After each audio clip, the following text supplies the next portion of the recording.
Haleluya, puji Tuhan, salam sejahtera bagi kita semua, Bapak Ibu Saudara sekalian, Jemaat GPD El Shaddai yang diberkati oleh Tuhan.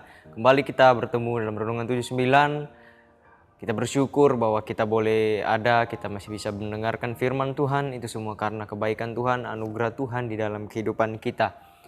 Dan kali ini mari sama-sama kita kembali akan mendengarkan firman Tuhan dengan judul yang akan saya berikan, Kuasa yang Menghancurkan Musuh. Kita buka Alkitab kita bersama-sama di dalam Lukas pasal yang ke-10. Kita mulai membaca di ayat yang ke-17 sampai yang ke-19. Akan saya bacakan Lukas pasal yang ke-10 ayat yang ke-19, mulai ayat yang ke-17 sampai yang ke-19. Kemudian ke-70 murid itu kembali dengan gembira dan berkata, "Tuhan, juga setan-setan takluk kepada kami demi nama-Mu." Lalu kata Yesus kepada mereka, "Aku melihat iblis jatuh seperti kilat dari langit. Sesungguhnya aku telah memberikan kuasa kepada kamu untuk menginjak ular dan kalajengking, dan kuasa untuk menahan kekuatan musuh, sehingga tidak ada yang akan membahayakan kamu." Haleluya, puji Tuhan. Firman Tuhan yang begitu indah yang datang dalam kehidupan kita.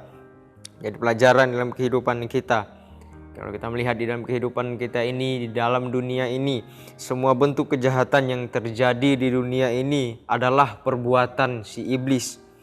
Perbuatan si iblis yang ingin mengganggu kehidupan setiap umat-umat Tuhan, setiap anak-anak Tuhan yang percaya kepada Tuhan.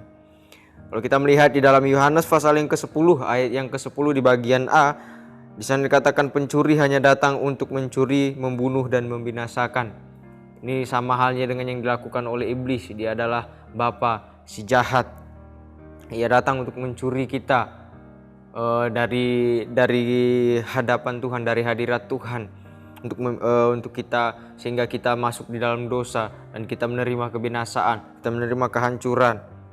Oleh sebab itu, biarlah kita harus berjaga-jaga sebagai umat Tuhan. Inilah kenyataan yang terjadi oleh perbuatan si iblis. Di akhir zaman ini, roh-roh penyesat dan roh-roh kejahatan atau iblis dan para pengikutnya bekerja keras. Mereka bekerja keras untuk menyeret, untuk menjatuhkan, untuk menghancurkan kita, anak-anak Tuhan, untuk menjatuhkan setiap umat manusia agar masuk ke dalam dosa, agar jatuh ke dalam dosa. Karena itu kita harus selalu waspada akan pekerjaan si iblis. Kita harus selalu waspada terhadap pekerjaan-pekerjaan si iblis yang tidak sesuai dengan firman Tuhan, yang datang kepada kita, yang ingin mengganggu iman kita, yang ingin menghancurkan hidup kita dengan selalu membawa hidup kita. Dan biarlah kehidupan kita harus selalu bawa di dalam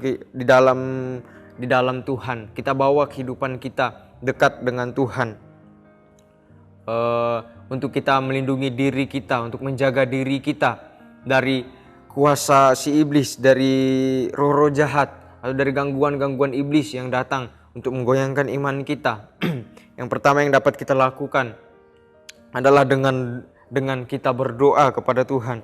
Efesus 6 ayat 18, sana di ayat 18 bagian B dikatakan, "Berdoalah setiap waktu di dalam roh dan berjaga-jagalah di dalam doamu itu dengan permohonan yang tak putus-putusnya."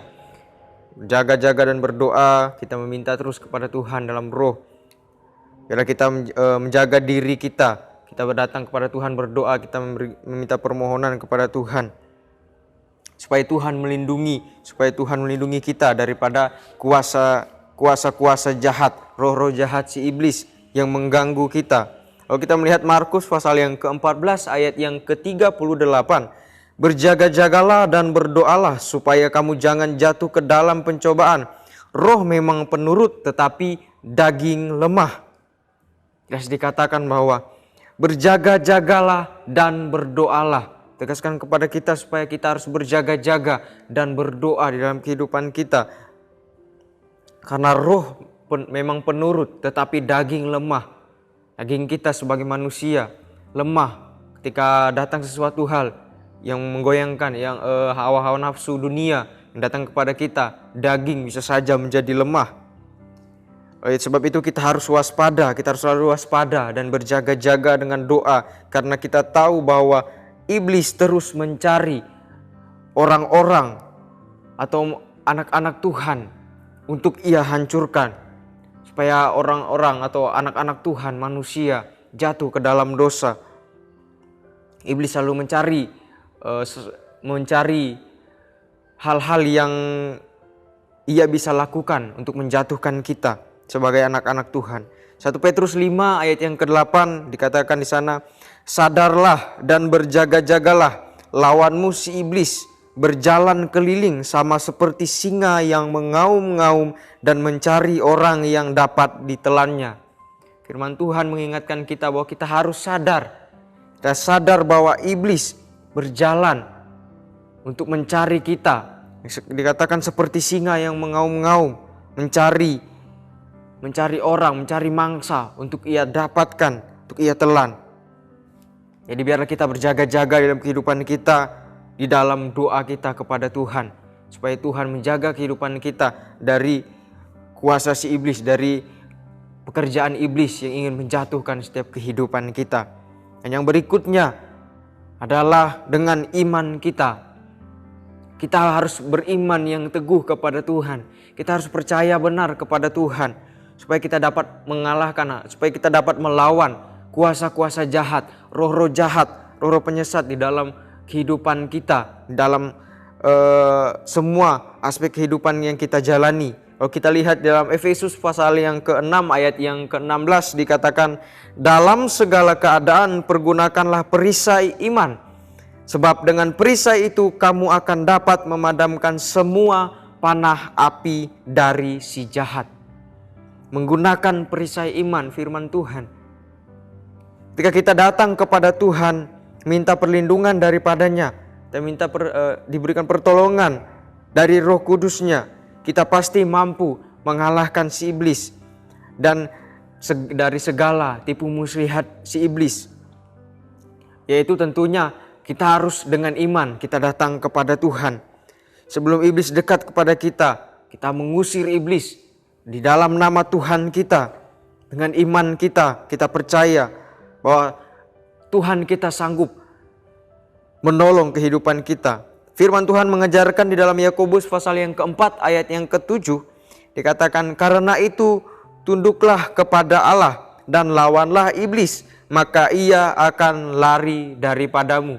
Tunduk kepada Allah, melakukan setiap apa yang firman Tuhan katakan, setiap firman Tuhan yang Tuhan berikan kepada kita, kehendak Tuhan yang terjadi dalam kehidupan kita tunduk kepada Tuhan.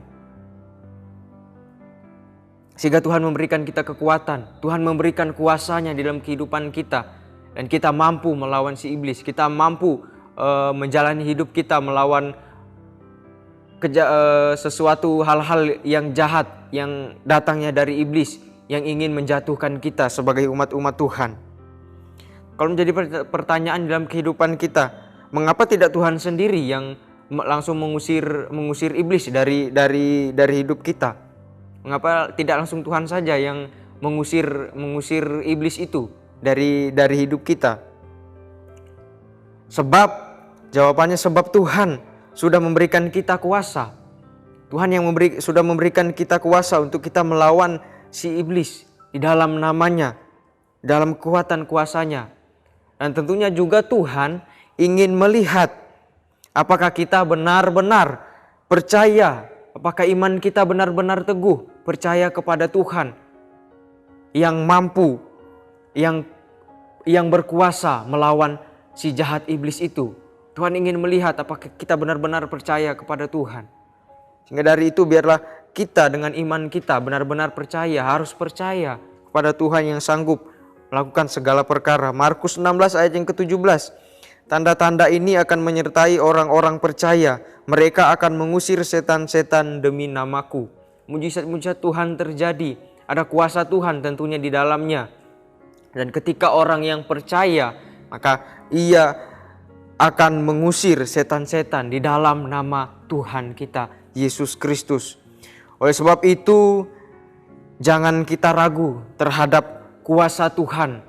Jangan kita ragu terhadap apa yang Tuhan telah kerjakan di dalam kehidupan kita. Melainkan kita terus percaya dengan teguh, iman yang teguh kepada Tuhan. Efesus 6 ayat yang ke-16 sampai yang ke-17. Dalam segala keadaan pergunakanlah perisai iman, sebab dengan perisai itu kamu akan dapat memadamkan semua panah api dari si jahat. Dan terimalah ketopong keselamatan dan pedang roh, yaitu firman Allah. Puji Tuhan. Oleh sebab itu, bila kita harus selalu percaya Tuhan yang memberikan kuasa untuk mengalahkan si jahat. Dengan kita datang kepada Tuhan, kita meminta kuasa itu melalui doa kita, permohonan doa kita kepada Tuhan, dan iman kita yang teguh kepada Tuhan. Di Tuhan, demikian kemuliaan firman Tuhan yang dapat kita dengarkan. Terima kasih Bapak Ibu Saudara sekalian yang telah mengikuti Renungan 79. Kiranya firman-firman Tuhan yang kita dengarkan dapat menjadi berkat di dalam kehidupan kita semua. Bagi Bapak Ibu Saudara-saudari yang ingin didoakan untuk pokok-pokok doa tertentu, menceritakan kesaksian, baik mujizat kesembuhan, mujizat pemulihan, masalah keluarga, dan lain sebagainya, dapat disalurkan melalui chat WhatsApp di nomor 0813 2742 0088. Puji Tuhan, kita berdoa untuk mendengar firman Tuhan yang telah kita dengarkan. Terima kasih Tuhan buat kebaikan-Mu, firman-Mu datang dalam kehidupan kami, mengajarkan kami, mengingatkan kami bahwa satu-satunya kuasa yang sanggup melawan kuasa iblis adalah kuasa yang daripada Engkau saja Tuhan. Dan biarlah kehidupan kami mau terus kami serahkan dalam tangan-Mu Tuhan. Kami berdoa, kami memohon kekuatan yang daripada-Mu, kuasa-Mu ada dalam kehidupan kami. Dan kami mau dengan iman kami benar-benar percaya bahwa Engkaulah Tuhan yang sanggup menolong kehidupan kami, melindungi kehidupan kami. Dan kuasa-Mu yang sangat dahsyat, yang sangat ajaib, yang mampu menolong kehidupan kami semuanya. Terima kasih Tuhan.